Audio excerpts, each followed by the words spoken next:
এই পৃথিবীতে একজন পয়গম্বর জন্ম থেকেই জানতেন তিনি আল্লাহর নবী, তিনি হচ্ছেন এখনো মারা যান নাই, আল্লাহ পাক তাকে আসমানে তুলে নিয়েছেন, আবার তিনি আসবেন, দাজ্জালকে মোকাবেলা করবেন। সেই পয়গম্বরের নামটা কি বলেন?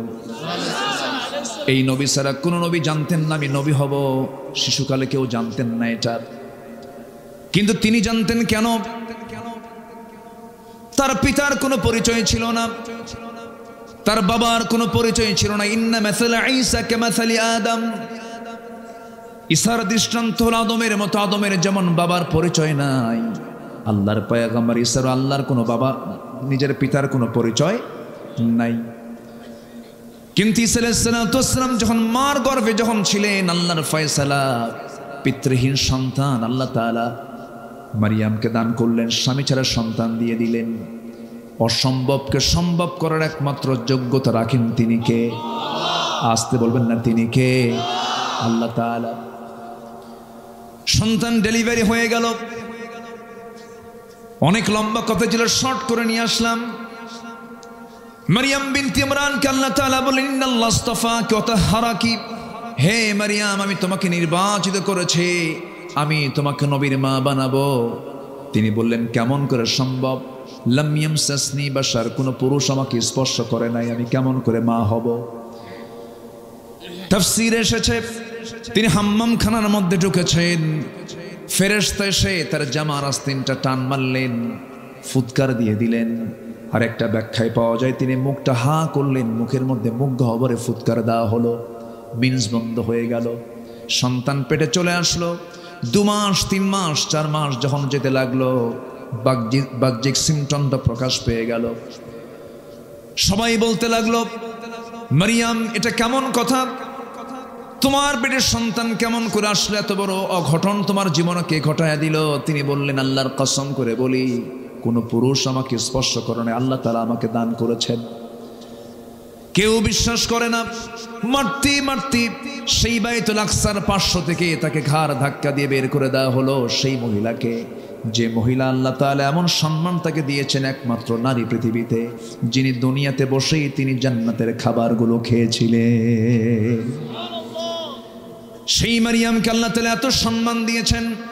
গোটা কোরআন সূরা ফাতিহা থেকে শুরু করে নিয়ে নাস পর্যন্ত যত সূরা, যত আলোচনা আল্লাহ তাআলা কোরআনে করেছেন, বহু নারীর ইতিহাসও টেনেছেন, নবীর নামও নিয়েছেন, কাফেরদের নামও নিয়েছেন, সাহাবীর নামও নিয়েছেন। একজন সাহাবীর নাম হচ্ছে যায়েদ, ফাকালা যাইদুম মিনহা, সাহাবীর নামও নিয়েছেন, নবীর নাম নিয়েছেন, জালিমের নাম নিয়েছেন। কিন্তু গোটা কোরআনে মারিয়াম সারা সরাসরি কোন নারীর নাম আল্লাহ তাআলা কোরআনে নেন নাই।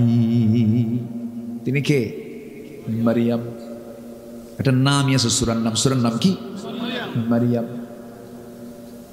এই পৃথিবীতে কোন নারী জান্নাতের খাবার দুনিয়াতে বসে খান নাই, তিনি খেয়েছেন কে? আন্না লাকি হাদা ইয়া মারিয়াম ক্বালাত হুয়া মিন ইনদিল্লাহ ইন্নাল্লাহা ইয়ারযুকু মান ইয়াশাউ বিগাইরি হিসাব। আল্লাহ যাকে চান তাকে এরকম করে বেহিসাবি রিজিক দিয়ে দেন। আল্লাহ আমাকে দিয়ে দিয়েছেন। সেই মারিয়ামকে ওরা ধরে মারতে মারতে রক্তাক্ত করে বাইতুল আকসা থেকে, বাইতুল মুকাদ্দাস থেকে তাকে বের করে দেওয়া হলো। রক্তাক্ত হয়ে পড়লেন, যেদিকে চোখ চলে যায় সেই দিকে রওনা দিলেন, বাইলহাম উপত্যকার দিকে রওনা দিলেন। সন্তান ডেলিভারির সময় হয়ে গেল। 10 মাস যখন পূর্ণ হলো, কেউ তার পাশে নাই। এমন সময় আল্লাহর ফয়সালা, তিনি ঘুমন্ত অবস্থায় থাকলেন, শুকনো ডালের নিচে ঘুমালেন। ঘুম থেকে জাগা পেয়ে দেখেন তার ডান পাশে সদ্য সন্তান ঈসা ভূমিষ্ঠ হয়েছেন। জোরে বলুন সুবহানাল্লাহ। এই পৃথিবীতে 3 জন নারীর সন্তান ডেলিভারির সময় দুনিয়ার কোনো ধাত্রী প্রয়োজন হয় নাই। এর মধ্যে একজন হচ্ছেন ইব্রাহিম আলাইহিস সালামের জন্মের সময়। আল্লাহু আকবার। কোন নবী? ইব্রাহিম। আরেকজন হলেন মারিয়াম বিনতে ইমরানের সন্তান ঈসা আলাইহিস সালামের জন্মের সময় দুনিয়ার কোনো ধাত্রী প্রয়োজন হয় নাই। আরেকজন হলেন কোন কেউ নন, তিনি হচ্ছেন জনাবে মুহাম্মদুর রাসূলুল্লাহ সাল্লাল্লাহু আলাইহি সাল্লামের জন্মের সময় ধাত্রীর কোনো প্রয়োজন হয় নাই। আমার নবীজির জন্ম হলো নবীজির জন্ম হওয়ার সঙ্গে সঙ্গে আমিনার কান্না বাড়তে লাগলো। মা আমিনা শুধু কান্দেন আর কান্দেন। সন্তান জন্ম নিলে মা তো খুশি হওয়ার কথা, কিন্তু সন্তান জন্ম নেওয়ার পর যে সবচেয়ে বেশি খুশি হবে সেই খুশি হওয়ার মানুষ তো আগেই নাই, আগেই দুনিয়া থেকে বিদায় নিয়েছেন। আমার নবীর বাবা আব্দুল্লাহর ইন্তেকাল হয়ে গেছে। মা আমিনার ঘরে আলো চলে আসছে, কিন্তু আমিনার মুখে কোনো হাসি নাই। আমিনার চোখ বেয়ে শুধু দর দর করে পানি পড়ে। আবু তালেব একদিন স্মৃতিচারণ করতে নিয়ে বলতেছে, ভাতিজা মোহাম্মদ শোনো, তুমি আল্লাহর নবী আমি বিশ্বাস করি, কিন্তু ঈমান আনতে পারতেছি না, ঈমান আনতে পারতেছি না। তুমি আল্লাহর পয়গম্বর আমার বিশ্বাস হয়, একটা স্মৃতিচারণ করি। ও আমার ভাতিজা মুহাম্মদ বিন আব্দুল্লাহ শোনো, তোমার যেদিন জন্ম হলো আমি খুব খুশি হয়েছিলাম। আমি তোমাকে দেখেছি, প্রত্যেক দিন তোমাকে দেখতে যাই, তোমার মার কাছে তুমি কোলে বসে থাকো। কিন্তু একদিন পূর্ণিমা রাতে যে দেখলাম তোমার মা তোমার সামনেই নাই, খেলা হাওমাও করে কান্দে। তোমার পাশে কেউ নয়, তুমি একা একা চাঁদনি রাতের চাঁদনি আকাশের নিচে তোমাকে শুয়ে রেখেছে। তুমি একা একা চাঁদনি রাতের সেই চাঁদের দিকে তাকায় তাকায় তুমি একা একা শুয়ে আছো, তোমার মা কাছে আসতেছে না। সেই সময় আমি লক্ষ্য করে দেখলাম, ভাতিজা মুহাম্মদ তুমি চাঁদের দিকে তাকাচ্ছ, তোমার হাত ডান দিকে নাও, চাঁদও ডান দিকে যায়। তোমার হাত বাম দিকে নাও, চাঁদও বাম দিকে যায়। যখন তুমি তোমার দুই হাতটা দিয়া যখন নিচের দিকে টান মারো, চাঁদটাও কাছাকাছি চলে আসে। ও ভাতিজা মুহাম্মদ, আমি কি ভুল দেখছি না সঠিক দেখেছি? সঙ্গে সঙ্গে রাসূল বলছেন, চাচা আমার জন্মের পূর্বেই বাপ ইন্তেকাল করেছেন। আমার মার তো কষ্ট, আমার মা আমাকে কোলে নিলেই স্বামীর কথা মনে হয়ে যায়, বারবার হাওমাও করে কান্দে। আমার মামার কাছে আসতে পারে না, সেই জন্য আল্লাহ রাব্বুল আলামিন ওই সময়টা আকাশের চাঁদ আমার জন্য খেলনা বানায় দিয়েছিলেন। জোরে বলি সুবহানাল্লাহ। মা আমিনা বলেন, আমার শিশু মুহাম্মদ যখন আমার গর্ভে ছিল, সেই গর্ভে থাকাকালীন আমি যখন কলসি ভরে যখন পানি আনতে যাব, কলসি হাতে নিয়েছি, যখন কূপের ধারে যেতাম দেখতাম উপচে পড়ে কূপের পানিগুলো পড়ে পড়ে যাচ্ছে। আমার দড়ি লাগতো না, টেনে পানি তোলা লাগতো না, উপচে পড়া পানি কূপের উপর দিয়ে সব ভেসে ভেসে পড়তো। মা আমিনা যখন রাস্তা দিয়ে হাঁটতেন, গোটা রাস্তা সুগন্ধে ভরপুর হয়ে যেত। বলা হলো, আমিনা তুমি রাস্তা দিয়ে হাঁটলে পরে সুগন্ধে ভরপুর হয়ে যায়। তার শাশুড়ি অর্থাৎ আমার নবীর দাদি বলতেছিলেন, তুমি যে রাস্তা দিয়ে হাঁটো এরকম সুগন্ধি ইউজ করো কেন, এটা তো উচিত না। মা শোনেন, আমার শিশু মুহাম্মদ যখন গর্ভে আসে, আমার শরীর থেকে সুন্দর সুঘ্রাণ শুরু হয়েছিল। যেরকম সুবহানাল্লাহ। তিনজন নারীর সন্তান ডেলিভারির সময় চুল পরিমাণ তারা কোনো কষ্ট ফিল করেন নাই, তারা টেরই পান নাই। আটা থেকে চুল টান দিলে যেমন টের পাওয়া যায় না, তাদের জন্মের সময় তাদের মারা তেমন কোনো টের পান নাই। ঈসা আলাইহিস সালাম ভূমিষ্ঠ হলেন, ঘুম থেকে জাগা পেয়ে দেখেন সদ্য সন্তান ঈসা আলাইহিস সালাম হাত পা নড়াচড়া করছেন। সন্তানকে কোলে নিলেন, আদর করলেন, স্নেহ দিলেন, চুমু দিলেন। গাছের দিকে তাকায় দেখেন শুকনো ডালটা সবুজ শ্যামলে রূপান্তরিত হয়েছে, ফলগুলো টসটসে পাকা পাকা ধরে আছে। ফলগুলো পারলেন, খেলেন, জীবনের শক্তি ফিরে পেলেন। কেউ তার পাশে নাই। দুধ পান করাচ্ছেন। 3টা দিন 3টা রাত চলে গেছে। বলা হলো, মারিয়াম মানুষের মাঝে চলে যাও, বাইতুল আকসায় চলে যাও, তোমাকে যেতে হবে। তিনি বলেন, কেমন করে যাব?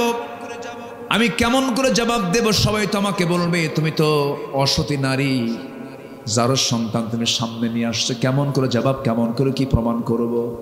সঙ্গে সঙ্গে বলা হলো, মারিয়াম কোনো কথা তুমি বলতে যাবে না, তোমাকে শেখায় দিচ্ছি। তোমাকে যখন প্রশ্ন করবে তখন তুমি বলবে, ক্বালাত ইন্নী নাযারতু লিররহমানি সাওমা। তুমি বলে দেবে, আমি একজন রোজাদার, আমি কোনো কথা বলবো না, যা বলার তোমরা আমার সন্তানের সঙ্গে বলো। সন্তানটার বয়স মাত্র কয়দিন? এই পৃথিবীতে দোলনায় থেকে এই পৃথিবীতে দোলনায় থেকে নবজাতক বাচ্চা 3টা কথা বলেছে। কয়জন কথা বলেছে? এর মধ্যে একজনকে বলেন ঈসা আলাইহিস সালাতু ওয়াস সালাম। ঈসা আলাইহিস সালাতু ওয়াস সালাম দোলনায় তিনি কথা বলেছেন। সবাই মিলে যখন মারিয়ামকে যখন চতুর্দিক থেকে ঝেঁকে বসলো, প্রশ্নের বন্যা বয়ে যাচ্ছে। মারিয়াম, তোমার লজ্জা নাই, হায়া নাই, তোমার মধ্যে কোনো শরম টরম কিছু নাই? একটা জারজ সন্তানকে সঙ্গে করে নিয়ে আমাদের মাঝে আবার কেমন করে দেখা করতে আসছো? তিনি কোনো কথা বললেন না। তার ওই সময় রোজাটা ছিল। ক্বালাত ইন্নী নাযারতু লির-রাহমানি সাওমা, আমি রোজাদার। তার রোজা হলো কথা না বলা। তার রোজা হলো কি? কথা না বলা। কথা না বলার রোজা আছে না নাই বলেন? আমরা যে রোজা রাখি, না খেয়ে রোজা রাখি, কিন্তু কথা না বলে থাকি, কথা বলি। কিন্তু আল্লাহ তাআলা কথাও না করে দিয়েছেন, কথা বলতে মানা করেছেন। কোন কথা বলেন? রোজা রেখে কি কথা বলতে মানা করেছেন? বাজে কথা। সে লোকে রোজা রাখার কোনো প্রয়োজন নাই। মাল্লাম ইয়াদা কাওলা যুর ওয়াল আমালা বিহি ফালাইসা লিল্লাহি হাজাতুন ফি আন ইয়াদা তুআমা ওয়া শারাবাহ। যে ব্যক্তি রোজা থেকে মিথ্যা বেহুদা কথা ছাড়তে পারল না, তার রোজা রাখার কোনো প্রয়োজন নাই। তাহলে মানে কি? কথা না বলাও রোজা, আবার না খেয়ে থাকাও রোজা। তাহলে মারিয়ামের রোজা ছিল কি বলেন? কথা না বলা। আল্লাহর হুকুম পেলেন, তিনি কথা বললেন না। শুধু বললেন আমি কোনো কথা বলবো না। ওই যে দোলনায় শুয়ে আছে নবজাতক, সে কথা বলবে। সবাই হাসে আর বলে মারিয়াম ছিল আধা পাগলি, এখন হয়ে গেছে পুরা পাগলি। এরকম করে হেও করছে। কিন্তু দোলনায় থাকা ছোট্ট বাচ্চা নবজাতক ঈসা আলাইহিস সালাতু ওয়াস সালামকে যখন নৌকোচায় যখন প্রশ্ন করেছে উপস্থিত লোকজন, বলছে হে সন্তান, তোর পরিচয়টা কি? একজন নবী দোলনায় থেকেই জানতেন তিনি আল্লাহর নবী। তিনি কে বলেন? ঈসা আলাইহিস সালাতু ওয়াস সালাম। তিনি কি বললেন? قال إني عبد الله آتاني الكتاب وجعلني نبيا। আমি হলাম আল্লাহর গোলাম। আল্লাহ পাক আমাকে ইনজিল কিতাব দিয়েছেন, আর আমার মা হচ্ছেন একজন নবীর মা। যেরকম সুবহানাল্লাহ, আমার মা একজন নবীর মা। এই নবীজি ঈসা আলাইহিস সালাতু ওয়াস সালাম জন্ম থেকেই জানতেন তিনি আল্লাহর পয়গম্বর, কিন্তু সব নবী কিন্তু জানতেন না। ইব্রাহিম আলাইহিস সালাতু ওয়াস সালাম নিজেও। ওই আয়াতটা প্রমাণ করে দেয়। তিনি যখন সূর্যের দিকে তাকালেন, নবুয়ত যখন পান নাই, তখন তিনি সূর্যকে দেখে বলছেন ফালাম্মা রাআ আশ-শামসা বাযিগাতান ক্বালা হাযা রাব্বি হাযা আকবার ফালাম্মা আফালাত ক্বালা ইয়া কওমি ইন্নী বারীউম মিম্মা তুশরিকুন। জোরে বলুন আল্লাহু আকবার। সূরাতুল আনআম আয়াত নম্বর ৭৮। যখন তিনি সূর্যকে দেখলেন, সূর্য দেখে বলেন এত বড় একটা সৃষ্টি, এটাই বুঝে আমার রব, এটাই তো সবচাইতে বড়। কিন্তু যখন এটা অস্তমিত হয়ে গেল, তখন তিনি বললেন না না, আমার রব তো অস্তমিত হওয়ার কথা নয়। আমি সম্পূর্ণ শিরক থেকে নিজেকে মুক্ত রাখলাম। জোরে বলি আল্লাহু আকবার। আমার ভাইয়েরা, অগ্নি পূজক কি বলে, একজন পত্তলিক পিতার সন্তান ছিলেন ইব্রাহিম আলাইহিস সালাতু ওয়াস সালাম। সে নিজে মূর্তিগুলো বানাতো। সেই মূর্তিগুলো বানায় বাজারে বিক্রি করত। মূর্তি বানায় বাজারে বিক্রি করতো। রব বানাতো, আবার রব বাজারে বিক্রি হতো। মানে এমন রব নিজের হাতে বানায় আবার বাজারে বেচে দেয়। বাজারে কি করে? বেচে দেয়। সম্মানিত ভাইয়েরা, সেই পরিবারের সন্তানকে বলেন, সেই পরিবারের সন্তানকে তিনি কি বাপকে ফলো করেছেন? তিনি কি বাপকে ফলো করেছেন? ইসলামকে ফলো করতে গেলে প্রথম বাধা আসবে পরিবার থেকে। প্রথম বাধা আসবে কিসের থেকে বলেন? তার প্রমাণ হচ্ছেন ইব্রাহিম আলাইহিস সালাতু ওয়াস সালাম। তিনি তাওহীদ যখন পেলেন, নবুয়ত যখন পেলেন, বাপকে বলে ফেলেন আব্বা আপনার তো এগুলো ভুল। দ্বীনের দাওয়াত দিতে লাগলেন। বাপ তার পক্ষ অবলম্বন করলো না। একদিন অনেকগুলো মূর্তি নিয়ে বানায়া বাজারে বিক্রি করতে যাবে, বাপ আগেই চলে গেল আর ছেলেকে বলল বাজান, এই আমার এই মূর্তিগুলো বিক্রি করতে হবে বাজারে, তুমি ঝুড়িতে করে নিয়ে আসো। আমি বাজারে চলে গেলাম। ইব্রাহিম আলাইহিসসালাম এই মূর্তিগুলো দেখিয়ে গেছে, তার মেজাজ খারাপ হয়ে করলেন কি, সবগুলোর মাথা একটা করে ভাঙলেন। ভেঙ্গে, মাথা ভাঙলি তো সব শেষ হয়ে যায়, মাথা ভেঙ্গে জড়িতে করে নিয়ে চলে গেছেন বাজারে। সামনে রাখা মাত্র এই মাথায় হাত দিয়া তার বাপ আজর বলতেছে, ইব্রাহিম এগুলো কি করছো তুমি? সব তো ভেঙ্গে চুরমার হয়ে গেছে। কাব্বা আর বলেন না, আমি যখন এই মূর্তির ঝুড়ি যখন মাথায় নিলাম, দেখি ওদের মধ্যে গৃহযুদ্ধ শুরু, এমন মারামারি শুরু হয়েছে। আমি উপর থেকে নামাতে দেখি একটারও মাথা নাই। বাপ এখন মনে মনে করে, তুই তো মার দিয়ে দিলি আমারে, মূর্তির যে কোনো শক্তি নাই, ক্ষমতা নাই, সেটা আমিও জানি। তুই তো আমার এমন কথা বললি, আমি এখন যদি বলি এটা কি সম্ভব? কোনোদিন তার কি মারামারি করতে পারে? ওদের কি গায়ে শক্তি আছে? তুই তো জবাব দিয়ে দিবি, মনে মনে বলতেছে। আর কিচ্ছু বললো না। এমন মার দিছে সন্তান, কোনো জবাব নাই বাবার মুখে। আল্লাহু আকবার বলেন।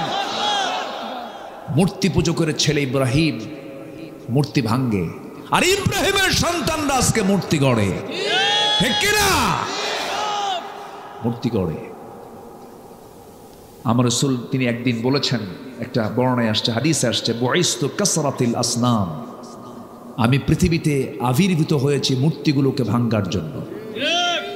তাই এই পৃথিবীতে প্রথম মূর্তি ভাঙ্গার মামলা খেয়েছেন কোন নবী বলেন? বলেন কে? ইব্রাহিম আলাইহিসসালাম। এখন এর মানে কি আমি আপনাদেরকে বলবো যত মন্দির আছে সব ভেঙে শেষ করে, এরকম কিছু নাকি? আমার নবীজি মক্কায় যতদিন ছিলেন, কাবা শরীফের ভিতরে ছিল 360টা মূর্তি। কতগুলো বলেন? তিনি কি মক্কায় থাকতে ওগুলো সরাতে পেরেছিলেন? সামনে রেখেই নামাজ পড়তে বাধ্য হয়েছেন।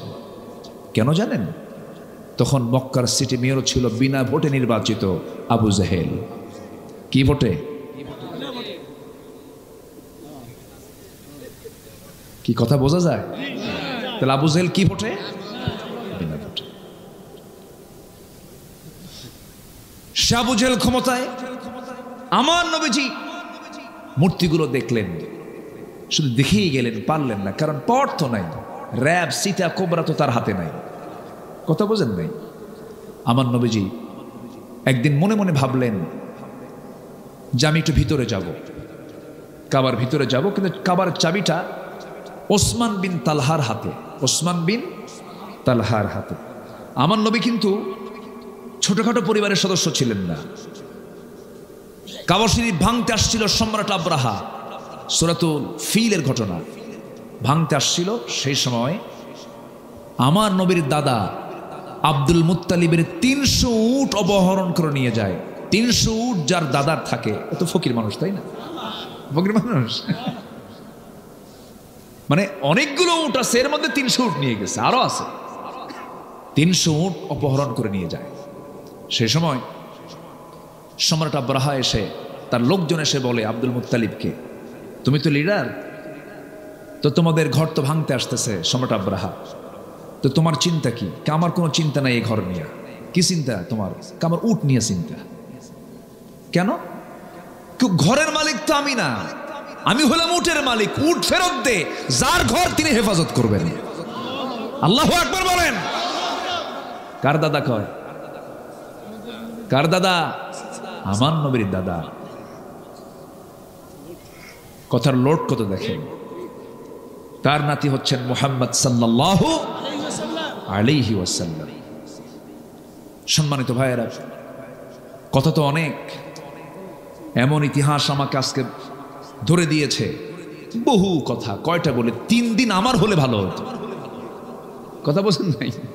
কোন দিক থেকে কোন দিক ধরি, কোন দিক দিয়ে শেষ করি, বহু কথা। কষ্ট পাচ্ছেন না তো আপনারা? বলি আলহামদুলিল্লাহ।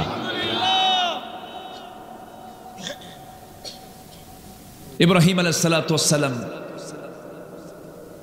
তিনি জীবনে 3টে হিকমতপূর্ণ কথা বলেছেন। কয়টা? 3টে হিকমতপূর্ণ কথা বলেছেন। মাঝে মাঝে তিনি কাঁদতেন, আহারে এরকম প্যাঁচ খাটে আমি কথা বললাম কেন?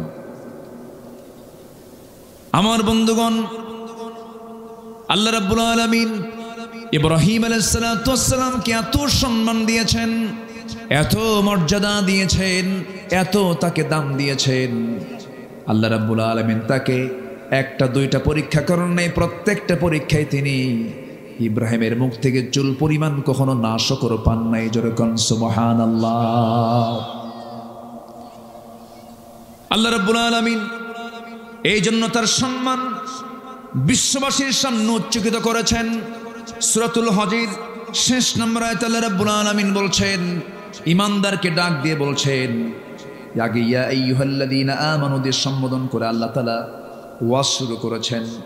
লাস্ট আয়াতে বলছেন, ওয়াজাহিদু ফিল্লাহি হাক্কা জিহাদিহি ওয়াজতাবাকুম ওয়ামা জাআলা আলাইকুম ফিদ্দীনি মিন হারাজ মিল্লাতা আবিকুম ইব্রাহিম হুয়া সাম্মাকুমুল মুসলিমিন। জোরে বলুন আল্লাহু আকবার।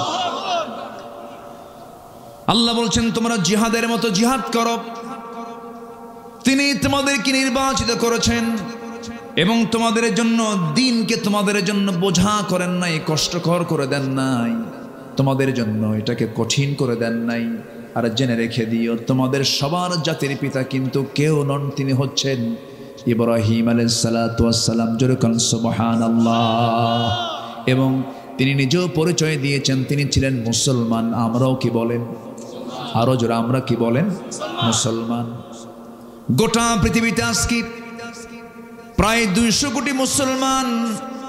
মূল পরিচয় যদি মুসলমানকে যদি লালন করে, কোনো প্রকার দ্বন্দ্ব না রেখে, ওয়াহাবি সুন্নি আর কি আছে, কত কি আছে, নাম না বলি আর,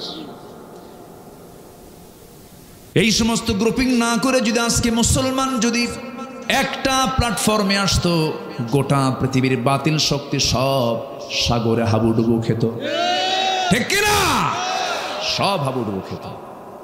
কিন্তু ফেরকা আমাদেরকে শেষ করে দিল। ইব্রাহিম তিনি মূর্তি ভাঙ্গেন আর আমরা মূর্তির পক্ষে কথা বলি। ঠিক কিনা? যদি কোথাও ডিসপ্লে করা, কোনো মূর্তিকে সাজানো, হ্যাঙ্গিং করা, কোনো ছবিকে হ্যাঙ্গিং করা, এরকম যদি কোনো সাজানো, যদি এটা যদি ইসলাম সম্মতই হতো, পৃথিবীর সবচাইতে বড় স্ট্যাচু নির্মাণ হতো আমার নবীর স্ট্যাচু। আছে? আমার নবীর কোন স্ট্যাচু আছে? নাই। আর কি প্রমাণ চাবেন আপনি? সম্মানিত ভাইয়েরা, সম্মানিত বন্ধুগণ, আল্লাহ তাআলা ইব্রাহিমকে অনেক পরীক্ষা করেছেন, সন্তান দিয়েছেন, আবার সন্তানকে কোরবানি করতে বলেছেন কে? তিনি কি মানা করেছিলেন? তার খাতনা হয়েছিল কত বছরে? তার খাতনা করে দিল কে? নিজে। হ্যাঁ, কারণ ওই সময় তার সতরটা খুলবে কে? কন্ত তার সতর তো দেখার সুযোগ নাই কারো। আল্লাহ বললেন, ইব্রাহিম আমি তোমাকে গোটা জাতির জন্য পিতা বানিয়েছি, নেতা বানিয়েছি, তোমার একটা কাজ বাদ আছে, তুমি এই কামটা সারো। আল্লাহ কিভাবে সারবো? যাও জঙ্গলে যাও। সহি বর্ণনা, এটা হাদিসে আসছে। জঙ্গলে গেলেন, জঙ্গলে গিয়ে 22লা চেনেন? 22 যেটা ওই কাঠ মিস্ত্রিরা বগলের নিচে থুয়ে কাঠ কাটে, ওটাকে কি বলে মুরব্বীরা? কন 22লা না? 22লা। এরকম 22লা নিয়ে গেলেন তিনি আড়ালে, নিজের খাতনা নিজেই সম্পন্ন করলেন। এটাও কি একটা পরীক্ষা না? কন এটাকে ছোটখাটো পরীক্ষা? কন নিজেরটাকে নিজে সাইজ করা সম্ভব? কন আপনি কন, সহজ না। আল্লাহ অর্ডার দিয়েছেন, করে ফেলছেন। কি পিতা আমাদের! যেরকম সুবহানাল্লাহ। অমিন যুররিয়াতি, আমার সব আওলাদরা, আমার সব সন্তানরা আমাকে ফলো করবে। হে আল্লাহ, তোমার হুকুম আমি পালন করলাম। বুড়ো হয়ে গেছেন, বাচ্চা হয় না। সারা আলাইহিস সালাতু ওয়াস সালাম তার প্রথম স্ত্রী, বাচ্চা নাই।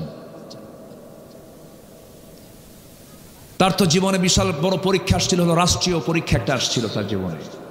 কিসের জন্য? ওই যে মূর্তি। ওই সময় শিরকের সমস্যা ছিল, বড় সমস্যা। প্রত্যেক পয়গম্বর যে যুগে এসেছেন সেই যুগের সবচেয়ে বড় সমস্যা দূর করার জন্য তারা আসছেন। মুসা আলাইহিস সালাতু ওয়াস সালাম যে সময় আসলেন সেই সময় ছিল জাদুর সমস্যা। কিসের সমস্যা? সব জাদু মুজিজা দিয়ে শেষ করে দিলেন মুসা আলাইহিস সালাতু ওয়াস সালাম, শেষ করে দিয়েছেন। জাতির পিতা নূহ ইসলামের সময় সমস্যা ছিল হলো শিরকের সমস্যা। এই সমস্যা তিনি দূর করলেন। দূর করতে গিয়ে সবাই বলল, ইব্রাহিম চলো আমরা শহর ছেড়ে এক মেলায় যাচ্ছি, যাবে তুমি? কে যাব না। কেন? ক্বালা ইন্নী সাকিম। কোরআনের আয়াত তো, সূরা সাফাত পড়েন। আমি তো আয়াতের রেফারেন্স এখন দেওয়ার সময় নেই আমার, যাব কখন? ক্বালা ইন্নী সাকিম, আমি তো অসুস্থ, আমি যেতে পারবো না। মানে কি অসুস্থ জানেন? মানসিক না, মানে তার অসুস্থতা হলো ভাঙবো কখন। কথা বললেন নাই? তার অসুস্থতা কি? শিরক সহ্য করতে পারতেছেন না। ইমানদার শিরককে সহ্য করতে, ইমানদার শিরককে সহ্য করতে পারে। তবে হ্যাঁ, ভুল বুঝবেন না আবার, হিন্দু ভাইদের মন্দির আমরা পাহারা দেব, হিন্দু ভাইদের প্রতিমাকে আমরা গালি দেব না। লা তাসুব্বুল আসনাম, তোমরা কোনো মূর্তিকে গালি দিও না। তোমরা তাদের মূর্তিকে গালি দেবে, তারা তোমাদের রবকে গালি দেবে। ইসলাম কত উদার দেখেন। আমার দেশের মন্দিরগুলো আমরা পাহারা দেই, আর পার্শ্ববর্তী দেশের আল্লাহর ঘর মসজিদকে তারা ভেঙ্গে চুরমার করে দেয়। তাদের কাছ থেকে আমাদের শেখার কিছু নাই, কোনো কিছু শেখার নাই। সম্মানিত ভাইয়েরা, কষ্ট পাচ্ছেন নাকি আপনারা? মূর্তি নিয়ে মনে খুব টেনশন করতেছেন, আমি যাবো না, আমি খুব অসুস্থ। কি সমস্যা? কে? মূর্তি নিয়ে সমস্যা। ইন্নী সাকিব, যাও তোমরা চলে যাও। চলে গেছে। ওনার তো মাথা গরম, হাতে একখান নিছেন, একটা অস্ত্র নিয়ে কুঠার নিয়ে চলে গেছেন কাছাকাছি। সমস্ত মূর্তিগুলোর সঙ্গে কথা বলতেছেন, এই কথা কথা। কেউ কোনো কথা কয় না। সবগুলোর মাথা ভেঙ্গে বড়টার গলায় ঝুলায় রাখছেন। কোঠারটা ঝুলায় রেখে বলতেছে যে তোর যারা বান্দা আসবে, সে যখন প্রশ্ন করবে কে ভাঙছে কে ভাঙছে, তুই বলবি ইব্রাহিম ইব্রাহিম। আল্লাহু আকবার বলবেন, তুই বলবি কি? ইব্রাহিম। ওর কি ক্ষমতা আছে? ক্ষমতা নেই। আমার বন্ধুগণ, ইব্রাহিম আলাইহিস সালাতু ওয়াস সালাম শিরক উৎখাত করার জন্য কি স্ট্রাগলটা তিনি করলেন, কি সংগ্রাম তিনি করলেন। গোটা টোটাল স্টেট তার বিরুদ্ধে চলে গেল, এমন ষড়যন্ত্র করলো, এমন পরিকল্পনা তারা সাজালো, সম্পূর্ণ মামলা প্রস্তুত করে তারা আইন পাশ হলো, তাকে আগুনে পুড়ে মারো। কিসে পুড়ে মারো? আগুনে পুড়ে মারো। আমার বন্ধুগণ, ইব্রাহিম আলাইহিস সালাতু ওয়াস সালাম ওই মূর্তিগুলোকে ভাঙার সময় বলেছিলেন, ফারাগা ইলা আলিহাতিহিম ফাকালা আলা তাকুলুন মা লাকুম লা তাতিকুন ফারাগা আলাইহিম দরবান বিল ইয়ামিন। জোরে বলুন আল্লাহু আকবার। আল্লাহ সব কথা বলে দিয়েছেন। فأقبلوا إليه يزفون قال أتعبدون ما تنحتون والله خلقكم وما تعملون। জোরে বলুন আল্লাহু আকবার। সব কিছু চুরমার হয়ে গেল। নমরুদের লোকজন সব চলে এসে দেখে সব মেসাকার হয়ে গেছে। কে করলো তদন্ত কমিটি করা হলো, প্রশ্ন করা হলো। এবার ইব্রাহিমের কাছে তদন্ত কমিটি এসে বলল, ইব্রাহিম কে করেছে এই কাজ? আগের বার বলা হলো চলো আমরা মেলায় যাই, তিনি বলেন ইন্নী সাকিম, আমি অসুস্থ, যেতে পারবো না। এবার বলা হলো মূর্তিগুলো ভাঙছে কে বলো, তিনি বললেন কে ভাঙছে মূর্তিকে জিজ্ঞেস কর। আল্লাহু আকবার বলবেন। এই উত্তরে দাওয়াত আছে না নাই? এই উত্তরের মধ্যে দাওয়াত আছে না নাই? নবীরে কি বেশি কথা বলতেন? কম কথা, কিন্তু সেই কথার মধ্যে থাকতো হাজারো কথা। জ্ঞানী মানুষ বেশি কথা বলে না, একটা লাইন বলে হাজার লাইন এক লাইনের মধ্যে ঢুকে থাকে। ইব্রাহিম আলাইহিস সালাতু ওয়াস সালাম এমন করে জবাব দেওয়ার সঙ্গে সঙ্গে সব লজ্জিত হয়ে গেল। ঠিকই তো, এমন রব আমাদের, কথাই তো বলতে পারে না। কে তার কাছে আসলো, আমাদের রব তাও জানে না, এটা কেমন কথা। আমার নবীর সামনে একদিন কোন এক সাহাবী এসে বলছে, হুজুর ওয়াজ তো আপনার শুনি, আজকে আপনি আমার ওয়াজ শোনেন। রাসূল বলেন, কি ওয়াজ শোনাবা বলো। রাসূল শুধু কথা শুনতেন, কথা বলতেন না, তিনি কথা শুনতেনও। অনেক সময় লম্বা সময় সাহাবীদের কথাও তিনি শুনতেন, মত বিনিময় করতেন। দেখবেন কিছু কিছু লোক আছে শুধু কয় কিন্তু শোনে না, আছে না, খালি কয়, খালি বুদ্ধিজীবী, কারো কথা শোনে না। আমার নবীজি সাহাবীদের কথাগুলো মনোযোগ দিয়ে শুনতেন, ফয়সালা দিতেন। এক সাহাবী এসে বলছেন, হুজুর আজকে আমার ওয়াজটা শুনতে হবে। কি ওয়াজ বলো। হুজুর ইসলাম যখন পাই নাই, দিন যখন পাই নাই, আমরা পৌত্তলিক ছিলাম, একটা মূর্তির পূজা করতাম, দেবতা মনে করতাম, ভাগ্যের প্রতীক মনে করতাম, বুকে নিতাম, ঘাড়ে নিতাম, পিঠে নিতাম, সব সময় নিয়ে চলতাম। কোন একদিন সফরে বের হয়েছি, ওই দেবতাকে সাথে নিয়েছি। হঠাৎ করে আমার পেশাবের চাপ লাগলো, প্রকৃতির চাপ খুব বেশি আসার কারণে আমি থাকতে পারলাম না। সঙ্গে আমার দেবতাকে কেমন করে নিয়ে যায়।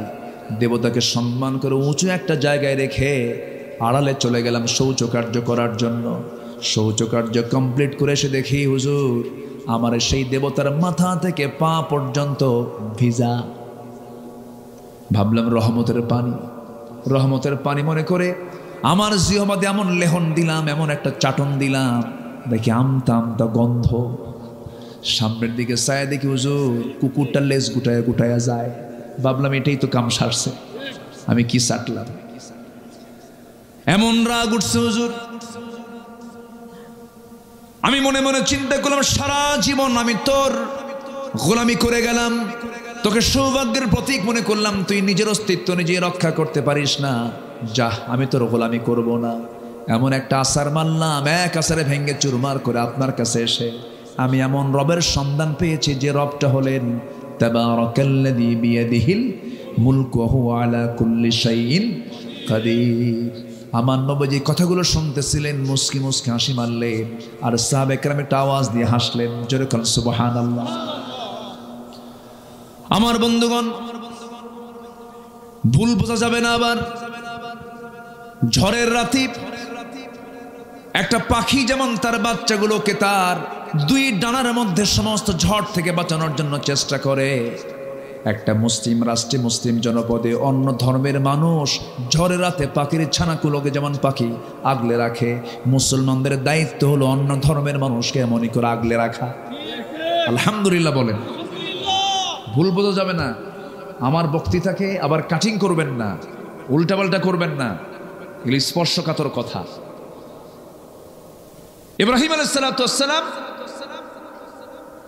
যখন স্ট্রেট কথা বলে দিলেন, তারা লজ্জিত হলো, কিন্তু অন্যদিকে তারা আইন পাশ করে ফেললো। তারা বলল, নিঃসন্দেহে এটা ইব্রাহিমের কাজ, ওকে ধরো।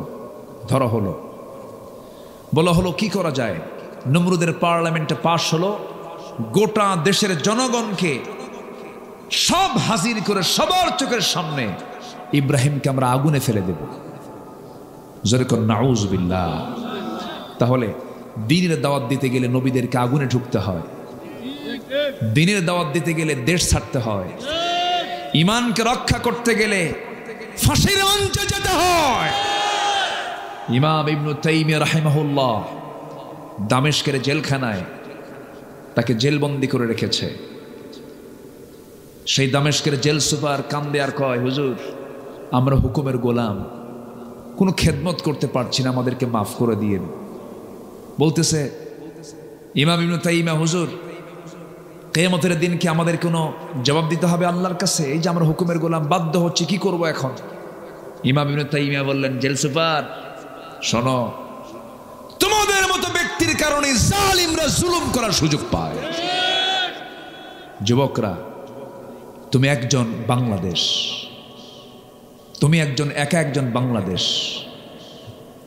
তোমাকে ভাবতে হবে, তোমাকে চিন্তা করতে হবে, তুমি ইব্রাহিমের সন্তান। তোমাকে ভাবতে হবে তুমি রাসূলের উম্মাহ। তোমাকে ভাবতে হবে, তোমাকে চিন্তা করতে হবে, তোমাকে এগিয়ে আসতে হবে। সকল শিরিক বিদাতের বিরুদ্ধে সংগ্রামে ঝাঁপিয়ে পড়তে হবে। বাতিল শক্তির কাছে মাথা নত করব না আমরা। রাজি আছেন কারা কারা? হাত উঁচু করে দেখান মুসলমান।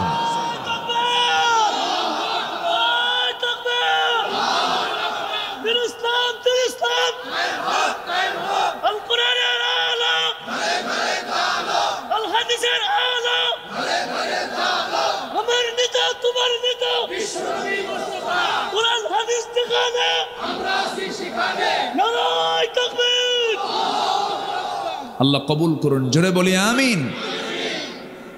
বিবাহ পূর্ব কোনো রিলেশন করবা না, আকাম কুকাম করবা না, লস প্রজেক্ট এগুলো যা করবা সুরিয়ার ফিতেওয়ালার লাভ, সব লস, এগুলো করতে যাবা না। এরপর খারাপ বন্ধু নির্বাচন করবা না, ভালো বন্ধুর সঙ্গে চলবা। মাস্টারবেশন করবা না, বাপ হওয়ার যোগ্যতা হারিয়ে ফেলবে। পর্নোগ্রাফি দেখবে না, তোমার ফ্রন্টাল সেলগুলো সব ধ্বংস হয়ে যাবে। তোমাকে ধ্বংস করার জন্য প্রযুক্তি প্রস্তুত হয়ে আছে, ডিভাইস প্রস্তুত হয়ে আছে, তোমাকে ধ্বংসের দিকে নিয়ে যাচ্ছে। To back Islam, to back Quran. কোরআনের দিকে আসো, ইসলামের দিকে আসো। এর মধ্যে যে মজা, এর মধ্যে যে অমৃত স্বাদ তুমি যদি পেয়ে যাও, পৃথিবীর কোনো স্বাদ তোমাকে স্বাদ দিতে পারবে না। তাহাজ্জুদে দাঁড়িয়ে যাও, আল্লাহর কাছে কাঁদো।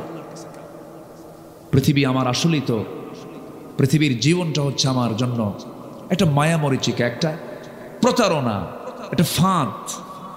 কিছুক্ষণ পর আমি এমনি চলে যাচ্ছি, অথবা এখনই চলে যাচ্ছি। কার কাছে? আসতে বলবেন না, কার কাছে? এটা মাথায় নিয়ে চলবা। ওই সমস্ত নেতৃত্ব মানবা না যারা নামাজের কথা বলে না, যারা দ্বীনের কথা বলে না, যারা তোমার হাতে ইয়াবা তুলে দেয়, যারা মদের বোতল তুলে দেয়, যারা জেনা করার জন্য নারী তুলে দেয়। ওই সমস্ত নেতৃত্বের মুখে আমরা থুতু মারি, জুতা মারি। যাব না সেই দিকে। জোরে বলি ইনশাআল্লাহ, আরো জোরে বলি ইনশাআল্লাহ। মদ খাওয়া কি? আরো জোরে। আজকে পৃথিবীতে বড় বড় যে বিজনেসগুলো চলে, অবৈধ বিজনেস, মাদক বিক্রি হয় বছরে বিশ্বে $1600 বিলিয়ন। পতিতাবৃত্তির বাণিজ্য চলে বিশ্বব্যাপী $400 বিলিয়ন। জুয়ার বাণিজ্য চলে বিশ্বব্যাপী $700 billion. Computer games, free fire, PUBG, এগুলো মিলে চলে $54 বিলিয়ন। সবগুলো মিলে এই মদ, এই জুয়া, এই পতিতা, এই গেমস, এগুলো সবগুলো মিলে $2685 বিলিয়ন বৈশ্বিক বাণিজ্য হয় বছরে। আমার দেশেও মদ বিক্রেতা আছে না নাই? যারা এই সমস্ত আকাম কুকামের সঙ্গে জড়িত, তারা কি কখনো এই দেশে ইসলাম চাবে? আসতে বলবেন না, চাবে? আপনি কি চান না? আপনি কি চান না? যারা চায় না তারা কি আপনাকে দাওয়াত দিয়ে খাওয়াবে? দাওয়াত দিয়ে খাওয়াবে? যারা বোতল না খাইলে হুঁশ থাকে না, ওরা আপনাকে কখনো বন্ধু মনে করে না। ওদেরকে আমরাও বন্ধু মনে করি না, ওদেরকে আমরাও বন্ধু মনে করি না। মদ খেলে তাল না মাতাল? আজ থেকে তাল না মাতাল? মাতাল। হুঁশ থাকে না তো। মদের ফলাফল হলো মদ্যপান যে করবে, সে তার নিজের মেয়ে আর নিজের বউকে সে পার্থক্য করতে পারবে না। মদ আছে যেখানে, জেনা আছে সেখানে, জেনা আছে যেখানে, খুন আছে সেখানে। আল খামরু উম্মুল খাবাইস। মদ হলো সমস্ত পাপের মা। সমস্ত পাপের কি মা। কোন এক আল্লাহওয়ালা, কোন এক আল্লাহওয়ালা, তিনি এক নগরে বসবাস করতেন। সেই নগরে এক পতিতার বসবাস ছিল। পতিতা ভাবলো জীবনে বহু না পুরুষের জীবন নষ্ট করেছি, এই ওলিকে ধরবো। ফুসলায় থেকে ঘরের মধ্যে তুলছে, তুলে বলতেছে, শোনো, আমি হলাম এই নগরের একজন পতিতা, তুমি হচ্ছে এই নগরের, তুমি আল্লাহর ওলি। আমি তোমাকে ফুসলায় তুলেছি, তোমার সামনে 3টা পথ খোলা আছে।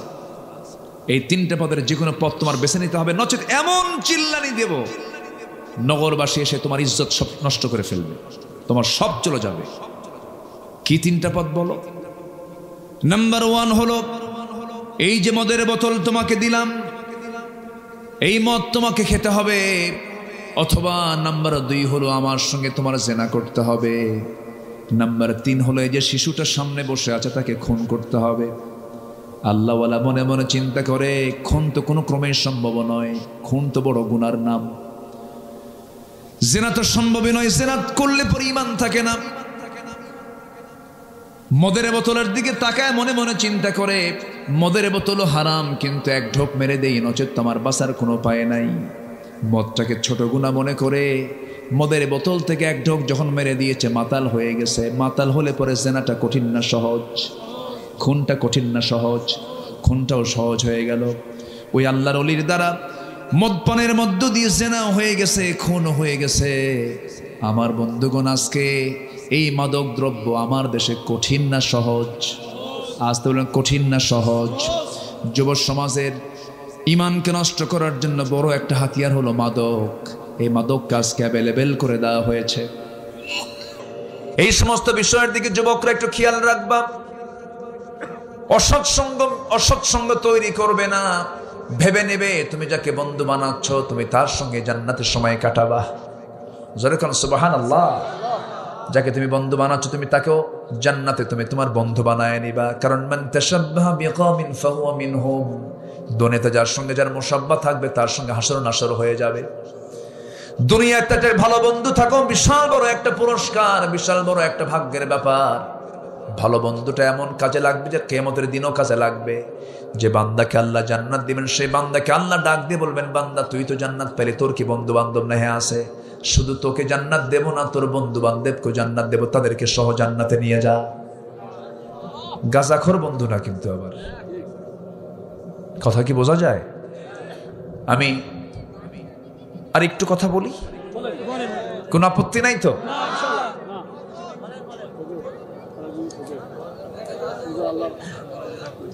কোন আপত্তি নাই তো আপনাদের? বলি আলহামদুলিল্লাহ। একটু থাকেন।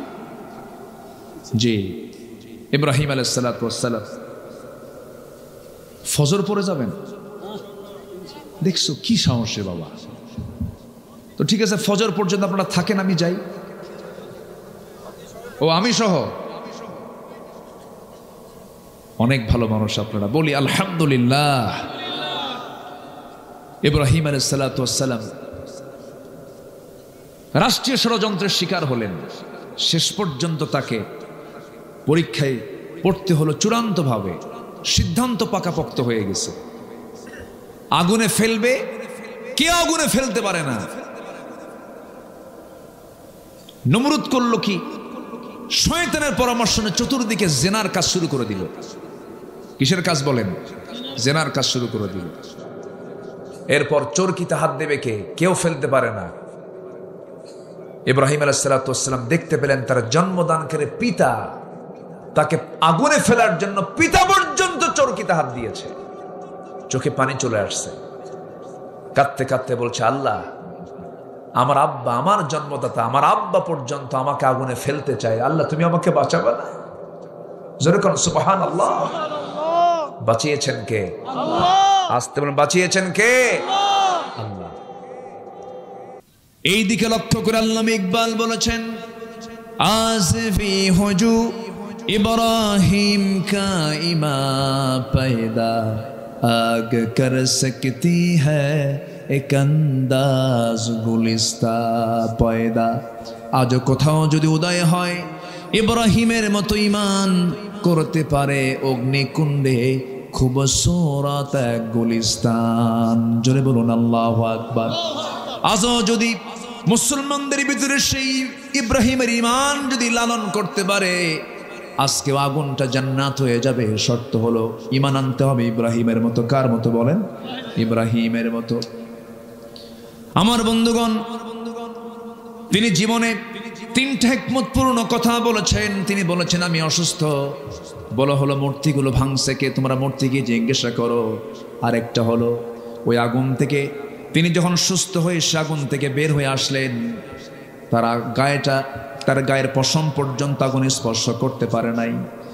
সেখান থেকে বের হয়ে সারা আলাইহিস সালাতু ওয়াস সালামকে সঙ্গে করে নিয়ে রওনা দিলেন, সফর করলেন।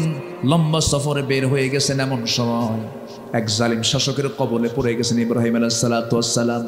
সেই জালিম শাসক সারা আলাইহিস সালাতু ওয়াস সালামের দিকে বদনজর দিয়ে ফেললো। ইব্রাহিম আলাইহিস সালাতু ওয়াস সালামকে প্রশ্ন করে ফেলতেছে, ইব্রাহিম তোমার সঙ্গে এই মহিলার পরিচয়টা কি? সঙ্গে সঙ্গে তিনি বললেন, এটা আমার বোন হয়। কি হয়? বোন হয়। বউটা বললেন না, এই জন্য বউ বললে পরে সে নিশ্চিত রাজাটা তার বউকে নিয়ে চলে যাবে। বোন বললেন সে যেন আমার কাছে থাকতে পারে, বোন মনে করে যেন সে ছেড়ে দেয়। কিন্তু তিনি যে বোন বলেছেন, বউকে বোন বলেছেন, হিকমতপূর্ণভাবে কথাটা যদিও বলেছেন, কিন্তু কথাটা দ্বীনের সম্পর্কের দিক থেকে কিন্তু ঠিকই আছে। ইন্নামাল মুমিনুনা ইখওয়াহ, কোনো প্রবলেম নাই। কিন্তু তিনি হিকমতপূর্ণ কথা বলার পরেও তিনি বাঁচতে পারলেন না। বউটাকে নিয়ে চলে গেছে জালিম শাসক। জালিম শাসক নিয়ে চলে যাওয়ার পরে জেনা করবে, আল্লাহ নবীর স্ত্রীর সঙ্গে জেনা করবে। কিন্তু দেখা গেল পরপর 3টা দিন চেষ্টা করলো, দুটো হাত যখন সারার সামনে নিয়ে যায় হাত পাতার অবশ হয়ে যায়, পারল না। নবীর স্ত্রীদেরকে স্পর্শ করার কোনো ক্ষমতা নাই। শেষ পর্যন্ত ওই রাজা, জালিম রাজা বলে ফেললো, শোনো সারা, তোমার মতো একজন নারী আমার এই জায়গায় বহুদিন যাব, তার স্বামী তার দিকে আগায় গেলে পরে আমার হাত পাটা অবশ হয়ে যায়, আমি তাকে স্পর্শ করতে পারি না। শুধু আমি তোমাকে মুক্তি দিলাম না, সঙ্গে সঙ্গে ওই মহিলাকে, ওই নারীকেও মুক্তি দিয়ে দিলাম।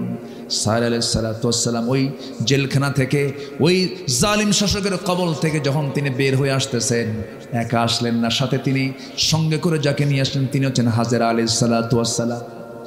হাজেরা আলাইহিস সালামকে সাথে করে নিয়ে চলে আসলেন, নবীর সামনে দিয়ে দিলেন, হে আমার স্বামী, এই মহিলাটা ওই দরবারই ছিল, কিন্তু এই নারীকে জালিম শাসক তাকে স্পর্শ করতে পারে নাই, তাকে বিয়ে করে নিলেন। ইব্রাহিম আলাইহিস সালাতু ওয়াস সালাম তাকে বিয়ে করে নিলেন। আল্লাহ তাআলা হাজেরার গর্ভে সন্তান যিনি দিয়েছেন, সন্তান যাকে দিয়েছেন সেই সন্তানটার নাম কি বলেন? ইসমাঈল আলাইহিস সালাতু ওয়াস সালাম। ওয়া ইয ইয়ারফাউ ইব্রাহিমুল কওয়াইদা মিনাল বাইতি ওয়া ইসমাঈল রব্বানা তাকাব্বাল মিন্না ইন্নাকা আনতাস সামিউল আলিম। সন্তান ভূমিষ্ঠ হলো কোথায়? সন্তান ভূমিষ্ঠ হলো কাবার সামনে। জোরে কোন আল্লাহু আকবার। জমজম কুবরের ধারেই তার জন্ম হয়ে গেল। হাজেরাকে বিয়ে করলেন, সন্তান পেটে চলে আসলো বুড়া বয়সে। কি বয়সে? বুড়া বয়সে সন্তান চলে আসলো। আল্লাহ তাআলা তাকে কি পরীক্ষাগুলো করেছেন দেখেন। পারিবারিক পরীক্ষাও তাকে করা হয়েছে, রাষ্ট্রীয় পরীক্ষাও তাকে করা হয়েছে। শেষ পর্যন্ত সন্তানটা যখন পেটে আসলো, বলা হলো ইব্রাহিম তোমার হাজেরাকে ওই জায়গায় থুয়ে আসো। থুয়ে আসলেন সাফা মারওয়ার মাঝি, দৌড়াদৌড়ি করলেন, পানি নাই, পানির জন্য ছটফট করছেন। হাজেরা বলছেন আমার স্বামী আপনি আমাকে এখানে রেখে যাচ্ছেন, কেউ তো নাই এই জায়গায়। আল্লাহর নির্দেশ, আল্লাহর যদি নির্দেশ থাকে আমার কোনো কথা নেই, আপনি চলে যান, আল্লাহ আমাকে বাঁচাবেন। জোরে বলুন সুবহানাল্লাহ। আল্লাহ তাআলা হাজেরাকে এত সম্মান দিয়েছেন যে হাজেরার দৌড়টা পর্যন্ত মডেল বানায় দিয়েছেন। সব হাজেরার মডেল ফলো করে। আল্লাহর নাম ভুলেন নাই। সাফা থেকে শুরু করলেন মারওয়া, মারওয়া থেকে শুরু করলেন সাফা। 7 বার তিনি চক্কর দিলেন। মাঝখানে একটা জায়গায় যে একটু দৌড় মেরেছেন, সেই দৌড়টাও হাজেরা মারে। জোরে কোন আল্লাহু আকবার। মারে না? মারে না? দৌড়টা মারে, সাইটা করে। ইন্নাস সাফা ওয়াল মারওয়াতা মিন শাআইরিল্লাহ। জোরে বলুন আল্লাহু আকবার। আমার বন্ধুগণ, হাজেরা আলাইহিস সালাতু ওয়াস সালামের গর্ভ থেকে সন্তান ভূমিষ্ঠ হয়ে গেল, ইসমাইলের জন্ম হয়ে গেল। বয়সটা যখন মোটামুটি পছন্দের মতো বয়স, 7 থেকে 8 বছর যখন বয়স হয়ে গেল, আল্লাহ বলছেন ইব্রাহিম কোনো উপায় না, আরেকটা পরীক্ষা। ইন্নী আরা ফিল মানামি আন্নী আযবাহুক। আমার কলিজার টুকরা ইসমাইল স্বপ্নে দেখলাম আমি তোরে জবাই করি। ইয়া আবাতি ফাআল মা তু'মারু সাতাজিদুনি ইনশাআল্লাহু মিনাস সাবিরিন। আব্বা আপনি যা দেখতে পেয়েছেন স্বপ্নে, আপনি তা বাস্তব করেন। আপনার সন্তান কিন্তু ধৈর্যহীন নয়, ধৈর্যশীল। তরবারির নিচে আমার গলাটা আমি আপনি দিয়ে দেব। জোরে কান সুবহানাল্লাহ, জোরে কান সুবহানাল্লাহ। আল্লাহ কুরবানি কবুল করে নিলেন। আল্লাহ তার মনের খবরটা তিনি বুঝতে পারলেন, ইব্রাহিম আমাকে সবচেয়ে বেশি ভালোবাসে। এই কুরবানির প্রচলন আজও দুনিয়াতে আছে না নাই? এটা কোন নবীর সুন্নাত? বলেন কোন নবীর? কোন নবীর? আমার বন্ধুগণ, আল্লাহর ঘরে যে কাবা নির্মাণ করা হলো, মিস্ত্রি ছিলেন ইব্রাহিম আলাইহিস সালাতু ওয়াস সালাম, তার যোগান ছিলেন, হেল্পার ছিলেন কোন নবী বলেন? ইসমাঈল আলাইহিস সালাম। ওয়া ইদ ইয়ারফাউ ইব্রাহিমুল কাওয়াইদা মিনাল বাইতি ওয়া ইসমাঈল। আল্লাহু আকবার। একটা পাথর, এখনো সেই পাথর আছে না নাই বলেন? ওই পাথরের উপর দাঁড়িয়ে দাঁড়িয়ে লিফটের মতো কাজ করত, পাথরটা উঁচু নিচু হতো। হ্যাঁ জি, পারদাগো আছে জি, আলহামদুলিল্লাহ। তো সেই পাথরটা এখনো আছে। এই স্মৃতিচিহ্নগুলো আমাদের সবার দেখার দরকার আছে না নাই? আল্লাহ তুমি সবাইকে জীবনে একটাবার যাওয়ার তৌফিক দিয়ে দাও, অন্তত একবার যাওয়ার তৌফিক দাও। জোরে বলি আমিন। সব হজের মতো ইবাদতের সব স্মৃতি। আজকে সূরার নামও কি? হজ। হজের সাথে কোন নবীর সম্পর্ক বেশি বলেন? কোন নবীর সম্পর্ক বেশি? আল্লাহ তাআলা এই জন্য এই সূরার মধ্যেই শেষ আয়াতে বলেছেন মিল্লাতা আবিকুম ইব্রাহিম। আসুন সেই ইব্রাহিমের স্মৃতিকে আমরা লালন করি, তার ঈমানকে আমরা লালন করি, তার সুন্নাহকে আমরা ফলো করি। তিনি কি বলেছেন? শেষ পর্যন্ত সূর্য যখন অস্তমিত হয়ে যায়, বলে না এটা আমার রব নয়। তিনি ঘুরে দাঁড়িয়ে কি বললেন? সবাই আমরা বলি, আওয়াজ দিয়ে বলি, ইন্নী ওয়াজ্জাহতু ওয়াজহিয়া লিল্লাযী ফাতারাস সামাওয়াতি ওয়াল আরদা হানিফা ওয়ামা আনা মিনাল মুশরিকিন লা শারীকা লাহু ওয়া বিযালিকা উমিরতু ওয়া আনা আউয়ালুল মুসলিমিন। জোরে বলুন আল্লাহু আকবার। আয়াত ঠিক আছে না? হ্যাঁ ঠিক আছে। তো সম্মানিত ভাইয়েরা, তিনি কি বললেন? কোন দিকে আমার চেহারা ঘুরাবো না, আমি চেহারা ঘুরাবো কার দিকে? বলেন কার দিকে? রবের দিকে। এবং কোন শিরকের কাজে আমি অংশগ্রহণ করব না, শিরক থেকে আমি নিজেকে মুক্ত রাখলাম। আসুন সেই পিতা ইব্রাহিম আলাইহিস সালাতু ওয়াস সালামের আনিত সুন্নাহগুলোকে, তার আদর্শকে আমরা লালন করি, তার চেতনাকে আমরা লালন করি, সমস্ত কুফুর থেকে, শিরিক থেকে নিজেকে মুক্ত রাখার চেষ্টা করি। আল্লাহ তাআলা সেই তৌফিক সবাইকে দান করুন। আমরা সবাই নামাজ পড়ি তো নাকি? নামাজ কয় ওয়াক্ত বলেন তো? 5 ওয়াক্ত নামাজ পড়তে রাজি আছেন কারা? একটু হাত তুলে দেখেন তো। জোরে বলি ইয়া আল্লাহ, আমাদেরকে 5 ওয়াক্ত সালাত আদায় করার তৌফিক তুমি আল্লাহ দিয়ে দাও। জোরে বলি আমিন। আরো জোরে আমিন। হাত নামান। সম্মানিত ভাইয়েরা, মন তো চাই কথা বলি, রাতও হয়েছে অনেক, আর শেষ ক্লাসটা নেওয়া একটু কঠিন। আমরা যখন ছোটবেলায় যখন পড়তাম শেষ ক্লাস, প্রথম ক্লাস খুব মজা লাগে। শেষ ক্লাসের যখন স্যার ঢুকতো মনে হতো স্যার যাবে কখন, এরকম মনে হতো। শেষ ক্লাসটা নেওয়া একটু কঠিন। তো যাই হোক, আল্লাহ তাআলা যতটুকু সুযোগ দিয়েছেন বলেছি আমরা আমল করব। জোরে বলি ইনশাআল্লাহ। সবার কাছে আমি দোয়া চাই, সবাইকে আমার জন্য দোয়া করবেন না? আমিও দোয়া। আমার রবিউল ভাই কোথায়? পিছে পিছে থাকে কেন? আসেন। সম্মানিত ভাইয়েরা, এই ভাইটা এই মাহফিলের শুরু থেকে আজ পর্যন্ত কি স্ট্রাগল করে এই মাহফিলটা তিনি চালিয়ে যাচ্ছেন। আল্লাহ তুমি তাকে যোগ্যতার সাথে এই মাহফিলকে প্রতি বছর পরিচালনা করার তৌফিক তুমি আল্লাহ তাকে দিয়ে দাও। জোরে বলি আমিন। ওঠেন কেন? দোয়া করবেন না? দোয়া ছাড়া কি হয় বলেন তো? একটু বসেন, একটু বসেন, একটু বসেন। আমি জানি আপনার কষ্ট হচ্ছে, কিন্তু একটু কষ্ট করি, দোয়াটা আমরা করে যাই। আরেকটা ঘোষণা আমি আপনাদেরকে দিতে চাই, সেটা হলো, আমি বেশি লম্বা বলবো না, বেশি কিছু। একদিন আমরা সবকিছুর অনুকূল পরিবেশ ফিরে পাব। আগামীকালকের মাহফিল, যেটা শেষ রজনীর যে মাহফিল, কোন একটা কারণে, আমি কারণটা আমি ব্যাখ্যা দিতে চাচ্ছি না।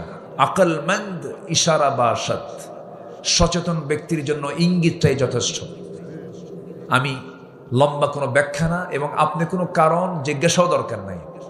বুঝে নেন, সময় আসবে। আমার নবীজি 13 বছর মক্কার কাবার ভিতরে মূর্তি রেখে তিনি সেজদা দিয়েছেন। যখন সময় হয়েছে সরিয়ে ফেলেছেন, ঠিক কিনা? আগামীকালকের মাহফিল কোন একটা কারণে, অনিবার্য কারণে স্থগিত করা হয়েছে। আগামীতে আবারও যদি সুন্দর পরিবেশ আমরা ফেরত যদি পাই, আগামীতে আবার আমরা মাহফিলের সৌন্দর্য ফিরে আনার জন্য, আমি তো মনে করি শেষ দিনের মাহফিলটা হলো একটা আলাদা সৌন্দর্য। যাই হোক, হয়তো আল্লাহ এর মধ্যে কোনো একটা কল্যাণ রেখে দিয়েছেন, নিহিত আছে, কোনো টেনশন নয়। আমার বিশ্বাস আগামীর সূর্য হবে ইসলামের সূর্য। জোরে বলি ইনশাআল্লাহ। খুব বেশি দিন সময় নেই, এই দিন আসবে, এই দিন আসবে, এই দিন আসবে। জোরে বলি ইনশাআল্লাহ। এই আশাবাদ কামনা করে আজকের মাহফিলের দোয়ার মধ্য দিয়ে এই বছরের গোল্ডেন টাচ মাহফিলের সমাপ্তির দিকে আমরা চলে যাচ্ছি। আমরা যে যেখানে আছি সবাই আমরা বসে চাইব কার কাছে? স্ব পিতামাতা, আত্মীয় স্বজন, আকরিবা, আশপাশের যত মাইয়াত শুয়ে আছেন সবার জন্য আমরা দোয়া করব। আসলে আমরা সোজা এখন দোয়ার দিকে যাচ্ছি, যে আমরা সবাই বলে সুবহানাকাল্লাহুম্মা ওয়া বিহামদিকা আশহাদু আল্লা ইলাহা ইল্লা আনতা আস্তাগফিরুকা ওয়া আতুবু ইলাইকা। চিৎকার মেরে বলি, ইয়া আল্লাহ, আমার জীবনের সগীরা কবিরা, ছোট বড় সব গুনাহ তুমি আল্লাহ মাফ করে দাও। জোরে বলুন ইয়া রাব্বাল আলামিন। যে আমরা নামাজের মতো করে বসি, আমরা আল্লাহর কাছে চাও। আপনি দোয়া করে দেন। জি, আপনি কিছু বলবেন? আপনি কিছু বলবেন? হ্যাঁ, আচ্ছা। আল্লাহুম্মা আমিন। ربنا ظلمنا أنفسنا وإن لم تغفر لنا وترحمنا لنكونن من الخاسرين ربنا لا تزغ قلوبنا بعد إذ هديتنا وهب لنا من لدنك رحمة إنك أنت الوهاب গভীরাত নিঝুমারাত ঝিমানো রাত্রিতে হাজারো মুসলমান নরনারীকে নিয়ে তোমার খলিল ইব্রাহিম আলাইহিস সালামের জীবনে নিয়ে কিছু কথা বলেছি। তার জীবনের পরীক্ষা, ত্যাগ, কোরবানি নিয়ে কিছু আলোচনা করেছি। শেষান্তে সে কাঙ্গাল ভিখারির মতো দুটো হাত পেতে আছে। আল্লাহ, গুনার দিকে নজর দিও না, বান্দা মনে করে তামাম জীবনের সমস্ত গুনাহগুলোকে মাফ করে দাও। জনম দুঃখিনী মা, জনম দুঃখী বাপ জান যারা চলে গেলেন, জিন্দেগির গুনাহগুলো মাফ করে দাও, কবরগুলোকে জান্নাতের টুকরা বানাইয়া দাও। অনেক আলোচনা শেষ করে বাড়ি ফিরে যাব রে, বাড়িতে ফিরে গিয়ে সব দেখবো কিন্তু মাকে পাবো না। যেই মার চেহারার দিকে তাকালে হজের সওয়াব পাওয়া যায়, বরকত নাজিল হয়ে যায়, সেই বরকতি মা, সেই বরকতি বাপ যারা চলে গেল, জিন্দেগির গুনাহগুলো মাফ করো, কবরগুলোকে জান্নাতের টুকরা বানাইয়া দাও। আব্বা আম্মার জন্য কি দোয়া তাও শিখিয়ে দিয়েছ। চক্ষু বন্ধ করুন, হাত একটু উঁচু করুন, আওয়াজ দিয়ে আমার সঙ্গে সবাই বলুন, রব্বির হামহুমা কামা রব্বায়ানি সগীরা। রব্বির হামহুমা কামা রব্বায়ানি সগীরা। রব্বির হামহুমা কামা রব্বায়ানি সগীরা। আশপাশে কত মাইয়াত শুয়ে আছে আল্লাহ বাঁশবাড়িয়ার মাটিতে। কবর বাসে যত আছে ইমানি হালত না বিদায় নিয়েছেন, কবরগুলোকে জান্নাতের টুকরা বানাইয়া দাও। আয় আল্লাহ তাআলা, এই মাহফিলটা আয়োজন করতে গিয়ে কত সময়, কত শ্রম, কত কষ্ট স্বীকার করতে হয়েছে। আল্লাহ, যারা আয়োজন করেছেন, যারা পরিশ্রম করেছেন, যারা আসছেন, মেহেরবানি করে মাহফিলটা আমাদের সবার জন্য নাজাতের মাধ্যম তুমি আল্লাহ বানাইয়া দিও। রবিউল ইসলাম একজন ভাগ্যবান মানুষের নাম, তুমি তার খেদমতকে কবুল করে নাও। তুমি তার ব্যবসায় বরকত দিয়ে দাও।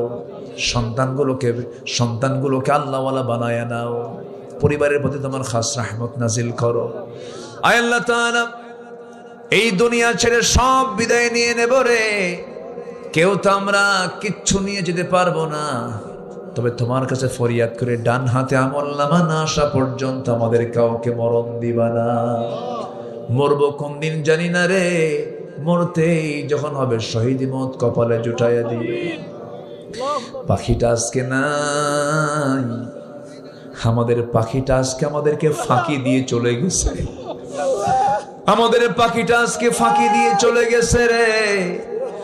ও আল্লাহ, কোরআনের পাখির কবরটাকে জান্নাতের টুকরা বানায় দাও রে আল্লাহ। এই দুনিয়া ছেড়ে কোন দিন বিদায় নেব জানি না, আমরাও তো চলে যাব রে।